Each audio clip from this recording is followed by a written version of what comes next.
सो जय Hind everyone, this is Anshu. And एक बात बता देता हूँ, थोड़ा सा मे बी आपको वीडियो पे मेरी वॉइस डिफरेंट लग सकती है बिकॉज थोड़ा सा तबीयत नहीं सही है। ठीक है, लास्ट के कुछ डेज से, बट अभी थोड़ा सा हम कर रहे हैं उसे रिकवर करने का जल्दी। बट मैंने कहा चलो बता देते हैं, एक वैकेंसी आया और मैं बता दूँ इस पर मतलब काफ़ी वीडियोज़ बन सकते हैं, लाइक हर एक टॉपिक पर डिस्कस करना, कैसे क्या कब फॉर्म फिल करना। लेकिन आप अगर इस वीडियो पे या चैनल पर फर्स्ट टाइम आए हो तो इस वीडियो को देखने बाद ये जो भर्ती आई है, टाइम लगेगा इस वीडियो को बनाने में, लेकिन मैं सब कुछ मतलब फॉर्म फिलिंग तक आपको बता दूंगा, क्या क्या डॉक्यूमेंट्स, कितना वैकेंसी है, किस पोस्ट के लिए बेटर होगा, कौन सा पोस्ट आपको अप्लाई करना चाहिए, एवरीथिंग। सबसे इंपॉर्टेंट चीज़ बता देता हूँ, इस वाले फॉर्मेट में ही भाई आपको फॉर्म को मतलब भेजना है। इस वाले फॉर्मेट में मैंने यहाँ पे करके आपको ऑलरेडी भेज दिया टेलीग्राम पे। ठीक है, A4 साइज का। चलो स्टार्ट करते हैं। नोटिफिकेशन ऑलरेडी मैंने मॉर्निंग में आपको फॉरवर्ड कर दिया था टेलीग्राम चैनल ऑनलाइन एजुकेशन पे। खुद पढ़ना चाहते हो, टेलीग्राम चैनल ऑनलाइन एजुकेशन में आओ और पढ़ सकते हो। अब यहाँ पे ग्रुप सी की बात करते हैं। ग्रुप सी के लिए पोस्ट होने वाली direct recruitment of group C civilian post in IAF, Indian air force. Application are invited from eligible Indian citizen for the recruitment of the following group C civilian post है। चलो वो कोई ज़रूरी नहीं है। एक चीज़ मैं बता देता हूँ, पोस्टल एड्रेस आपको भाई जो एड्रेस पे भेजना है वहाँ के लिए यहाँ पे ये एड्रेस आपका दिया हुआ है। इस साइड पे आपके सारे एड्रेस दिए हुए हैं। उसके बाद सामने आपका जो दिया हुआ है ये आपका पोस्ट, किस पोस्ट के लिए भाई आप फॉर्म को फिल करना चाहते हो। एग्जाम्पल के लिए मेस स्टाफ के लिए, HKS हाउसकीपिंग स्टाफ के लिए, कुक के लिए, और उसके बाद स्टोर के लिए, स्टोनो के लिए। वैकेंसीज की बात करता हूँ तो वैकेंसीज भी आपके सामने आपकी वैकेंसीज दी हुई हैं, किसके लिए कितनी वैकेंसी है, उस सेंटर के लिए भाई ये वैकेंसी दिया हुआ है, उस सेंटर के लिए वैकेंसी दिया हुआ है। ठीक है, उसमें कैटेगरी वाइज भी दिया हुआ, जैसे कि OBC के लिए कितनी है, SC के लिए जैसे यहाँ पे इस सेंटर में कोई वैसी ही मतलब वैकेंसी ही नहीं है, ST के लिए भी नहीं है, EVS के लिए एक है और ESM के लिए एक है। ओके, आगे बढ़ते हैं नेक्स्ट। ऐसे ही हर एक सेंटर का है भाई, आपको जिस सेंटर में ज़्यादा लगे, आप जिस पोस्ट के लिए एलिजिबल हो वो सेंटर आपको चूज कर लेना है, कोई दिक्कत नहीं। ऐसे सारे के सारे स्टेशन यहाँ पे दिए हो, ये आपका एड्रेस है भाई, यहाँ पे आपको भेजना होगा जो एड्रेस भेजना है। आगे बढ़ते हैं तो ये तो आपका वैकेंसीज दिया हुआ है। ओके, इससे ऐसे ही आगे बढ़ते चलते हैं, जैसे कि यहाँ पे दिया हुआ एयरफोर्स स्टेशन चेन्नई के लिए है, दिल्ली के लिए, महाराष्ट्र के लिए है, नागपुर के लिए, न्यू दिल्ली के लिए, ये एड्रेसेस दिए हुए हैं। इधर एड्रेस दिया हुआ है, सामने आपका पोस्ट दिया हुआ है, मतलब कि किस पोस्ट के लिए आप अप्लाई करना चाहते हो, पोस्ट आपको चूज करना पड़ेगा भाई। मैं ये कहता हूँ, जैसे MTS के लिए देखो भाई 50 पोस्ट हैं, और मैं वैकेंसी बताऊँ, टोटल 1500 वैकेंसी है भाई। टोटल कितनी वैकेंसी है? 1500 वैकेंसी है। आगे चलता है, नीचे चलता हूँ, डिस्कस करता है चल के। तो पोस्ट आपको देख लेनी है अपने अकॉर्डिंग, उसमें कोई दिक्कत का सीन नहीं है। मुझे तो वही 50 सबसे ज़्यादा लग रही हैं। रुकना एक सेकंड, टोटल यहाँ पे लिखा जा रहा है किस सेक्शन में कितनी, और एक सेकंड का सीधा नीचे चलते हैं जहाँ से ये भी पोस्टें ख़त्म ही हो जाती हैं। ठीक है, नंबर ऑफ वैकेंसीज में वेरी जो दिया हुआ है वो उस पर आपका कुछ कम ज़्यादा भी हो सकता है, ऐसा कुछ दिया हुआ। एज रिलैक्सेशन की बात कर लेता हूँ पहले एज लिमिट की। तो आप एज लिमिट 18 से 25 साल के बीच में होना चाहिए, और 3 साल का आपको एज रिलैक्सेशन मिलेगा जो OBC के कैंडिडेट हैं। और उसके बाद SC ST की कैटेगरी हो तो भाई 5 साल का आपको एज रिलैक्सेशन मिलेगा। और ये अगर आपको चाहिए ना एज रिलैक्सेशन, तो आपको इसका सर्टिफिकेट होना चाहिए, मतलब कि आप SC ST वाला जो कास्ट सर्टिफिकेट है वो होना चाहिए आपका। 10 ईयर्स का मिलेगा जो फिजिकली हैंडीकैप्ड है, एक सर्विसमैन को मिलेगा, SC ST OBC वालों को हटा दो। आगे चलते हैं, एजुकेशन क्वालिफिकेशन पे स्किल फॉर ईच पोस्ट। अब देखो यहाँ पे ईच पोस्ट की बात कर लेता हूँ, किसके लिए भैया। पहले देखो यहाँ पे पोस्ट दिया हुआ है, यहाँ पे स्किल दिया हुआ है, किसके लिए कितना सैलरी मिलेगा, और यहाँ पे एजुकेशन क्वालिफिकेशन एंड एक्सपीरियंस की बात की गई है। अब जैसे मैं एग्जाम्पल के लिए बोलता हूँ, सीनियर कंप्यूटर ऑपरेटर, ठीक है, तो इसेंशियल में बात कर लेता हूँ तो ग्रेजुएट चाहिए आपको मैथमेटिक्स और statistics from a recognised university and 1 year experience. इस पोस्ट के लिए आपको 1 ईयर का एक्सपीरियंस भी चाहिए। आगे बढ़ता हूँ, मैं थोड़ा LDC की बात कर लेता हूँ। LDC की लेवल 2 का जॉब होगा, 12th क्लास आपको पास होना चाहिए, और आपका टाइपिंग स्पीड 30 वर्ड पर मिनट होना चाहिए इंग्लिश में, और 30 वर्ड हिंदी में। और कुछ यहाँ पे कुछ एक्सपीरियंस नहीं मांगा गया, देखो देख लेना है आपको। वैसे सब में एक्सपीरियंस नहीं मांगा गया। एग्जाम्पल के लिए हिंदी टाइपिस्ट की, डील के स्टोर कीपर की बात कर लेते हैं, तो स्टोर कीपर वाले में डिज़ायरेबल है, स्टोर कीपर वाले में डिज़ायरेबल है। अगर आपके पास होगा तो भी आपको मतलब मौका दिया जाएगा, नहीं भी है तो भी आपको मौका दिया जाएगा, बट अगर जिनके पास होगा उनको पहले मान्यता दी जाएगी, सिंपल सी बात है। कुक की बात कर लेते हैं, तो मैट्रिकुलेशन आपको पास होना चाहिए, और कैटरिंग सर्टिफिकेट इन डिप्लोमा, क्या लिखा हो, matriculation from a recognised board with a certificate और डिप्लोमा इन कैटरिंग। कैटरिंग में आपका सर्टिफिकेट का डिप्लोमा होना चाहिए।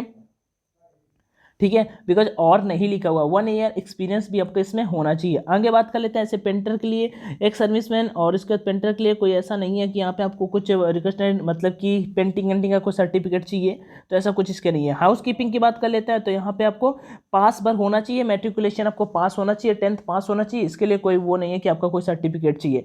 मेस स्टाफ के लिए आपका डिजायरेबल है, जरूरी नहीं है कि आपका होना चाहिए नहीं होना चाहिए। ऐसे अलग अलग के लिए देख सकते हो कि जैसे 10th पास के लिए अब टेलर वगैरह हो तो भैया आपको 10th पास होना चाहिए, काम हो जाएगा इतने से, ठीक है। आगे बढ़ते हैं नेक्स्ट, तो ये आप अपना पोस्ट का देख लेते हो। मोड ऑफ सिलेक्शन की बात कर लेते हैं।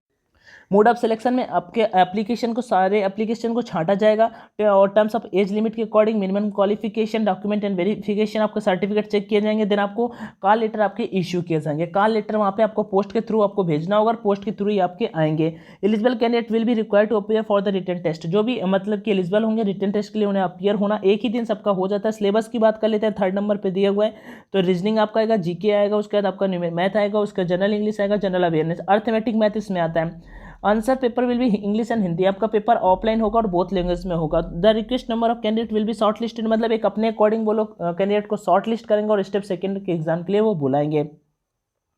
Short listed candidate are to bring, मतलब शॉर्ट लिस्टेड जो भी कैंडिडेट शॉर्ट लिस्टेड होंगे उनको डॉक्यूमेंट्स वगैरह लेके जाने हैं, जो चीज़ें उन्होंने अटैच की थी। आगे बढ़ते हैं, लास्ट डेट, अगर इसकी लास्ट डेट की बात कर लेता हूँ तो आई थिंक मुझे लगता है आज ही रोजगार वाला पत्र आ चुका है, जो होता है ना रोजगार अनएम्प्लॉयमेंट न्यूज़ वाला लेटर, जब वो आ जाता है उसी दिन से आपका स्टार्ट होगा और 30 दिनों तक ये वैलिड होता है। तो मैं बता दूं कि अभी आप कर सकते हो, जितने भी चाहते हो फॉर्म अप्लाई कर सकते हो, उसमें कोई दिक्कत का सीन नहीं है, बट ऐसा है 2-3 दिन रुक जाओ भाई, 2-3 दिन रुक जाओ। जैसे मैं होगा तो टेलीग्राम पे उसका फॉरवर्ड कर दूंगा। कोई भाई बता रहा था कि आ भी गया है, लेकिन ये मुझे अभी क्लियर नहीं है, तो 2-3 दिन रुक जाओ, मैं जैसे ही होगा मैं टेलीग्राम पे बताऊंगा, मैं वीडियो के थ्रू नहीं बताने वाला।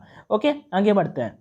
हाउ टू अप्लाई पे आ जाते हैं, तो eligible candidates can apply to any of the above air force station, केवल एक ही को भर सकते हो यहाँ पे। Their choice subject vacancies and qualification, application as format given under typed English and Hindi, किसी भी टाइप पे आप फिल करके भेज सकते हो। और डॉक्यूमेंट्स वगैरह भी लिखा हुआ है, विदिन 30 डेज के भीतर आपको वहाँ पे पहुँच जाना चाहिए। जैसे एम्प्लॉयमेंट न्यूज या रोजगार समाचार पत्र में जिस दिन से आपका स्टार्ट होता है उस दिन से आपको विदिन 30 डेज यहाँ पे लिखा हुआ है, ठीक है। और आपके support of education, all document support of education, qualification, age, technical qualification, physical handicap experience, ये सारे के सारे यहाँ पे लिखा हुआ है। Accompanied with application should be self attested, ये सारे के सारे डॉक्यूमेंट्स आपको उसमें अटैच करके भेजने होंगे। और ओबीसी वालों का लिया सेंटर का वो क्रीमी लेयर वाला भी सर्टिफिकेट, भाई अगर एज रिलैक्सेशन चाहिए तो फिर अटैच कर देना, नहीं तो कोई दिक्कत का सीन नहीं है। एक सर्विसमैन वाला कुछ भी ऐसा हटा दो, उसमें आप में से कोई होगा नहीं मुझे पता है, तो हटा देते हैं। Application form duty typed in English and with Hindi, recent photograph, passport size, duly self attested, any other supporting document self attested, self address envelope with stamp, ₹10 pasted, भाई 10 रुपये वाला स्टैम्प आपको लगा होना चाहिए, ठीक है। आगे बढ़ते हैं, ये आपका ऊपर होगा, फ्रंट पेज में लिखना होगा, ये post of and category of. आगे बढ़ते हैं, 2 passport size photograph same as fixed on the application form, 2 passport size photograph भी आपको भेजनी होंगी। जनरल इंस्ट्रक्शन की बात कर लेते हैं, क्या लिखा हुआ, application received after due date, मतलब कि जितना 30 डेज के भीतर नहीं पहुंचा तो भाई आपका रिजेक्ट ही मानो। आगे pre security the application terms of age limit वगैरह सारे के सारे आपके चेक किए जाएंगे, तभी आपको मीन्स वहाँ पे आगे के लिए किया जाएगा। The centre for examination skill practical physical test will be intimated to the candidate in due course, the centre may different from the place to which the application was sent, this is done purely for administrative convenience, मतलब यहाँ पे आप जैसे किसी भी centre के लिए example के लिए दिल्ली का फॉर्म, दिल्ली के लिए आप भेजते हो फॉर्म, ठीक है, तो आपका सेंटर जरूरी नहीं कि दिल्ली में ही है, वो अपने अकॉर्डिंग कहीं भी कर सकते हैं। No TA will be attend to, मतलब अच्छा क्या होगा, आप जैसे पेपर देने जा रहे हो तो उसका भी आपको खर्चा पानी नहीं मिलने वाला है, जैसे कोस्ट गार्ड ने दिया था, ठीक है। आगे बात करते हैं, select candidate will be subject to all India service liability, आपके पास ऑल इंडिया सर्विस लेबिलिटी कहीं भी आपको काम करना पड़ सकता है। merely fulfilling the basic selection criteria does not automatically entitle a person to call for test, कोई जरूरी नहीं है। कैंडिडेट टू ब्रिंग ओरिजिनल, सारे आपको मतलब ओरिजिनल सर्टिफिकेट्स वगैरह लेके जाने होंगे जब आप वहाँ पे टेस्ट देने जाओगे। कोविड-19 के इंस्ट्रक्शन यहाँ पे दिए हुए हैं, ठीक है, तो आप सभी जानते हो कुछ ऐसा है नहीं, आपको टेस्ट करा के नहीं लेके जाना। यहाँ पे आप अप्लीकेशन फॉर्म की बात कर लेते हैं, ठीक है। तो पहले मैं नीचे से स्टार्ट करता हूँ, कैसे कि आपको फिल करना है। ये वाला आपको फिल नहीं करना, यहाँ पे कुछ भी ऊपर वाला फिल नहीं करना, ये वो लोग फिल करेंगे। उसके बाद यहाँ पे पेस्ट सेल्फ अटेस्टेड फोटोग्राफ, ये वाला फोटो चाहो तो आप लगा सकते हो इसमें। ये वाला फॉर्मेट मैंने ऑलरेडी टेलीग्राम पे फॉर्मेट कर दिया। इससे पहले मैं आपको कुछ बताता हूँ, देन इसे बताता हूँ क्या कैसे आपको फॉर्म को फिल करना है।